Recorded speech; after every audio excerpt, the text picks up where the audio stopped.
1957-ലെ ഐക്യകേരള സർക്കാരിലെ ഏക വനിതാ മന്ത്രിയുടെ പേര്. Answer K. R. Gouriamma. Revenue വകുപ്പ് മന്ത്രിയായിരുന്നു. ഇന്ത്യയിൽ ജനസംഖ്യാ കണക്കെടുപ്പ് നടത്തുന്നത് എത്ര വർഷം കൂടുമ്പോഴാണ്?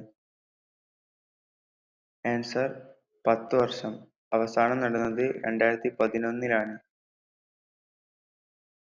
വിക്ടോറിയ മെമ്മോറിയൽ സ്ഥിതി ചെയ്യുന്നത് എവിടെയാണ്?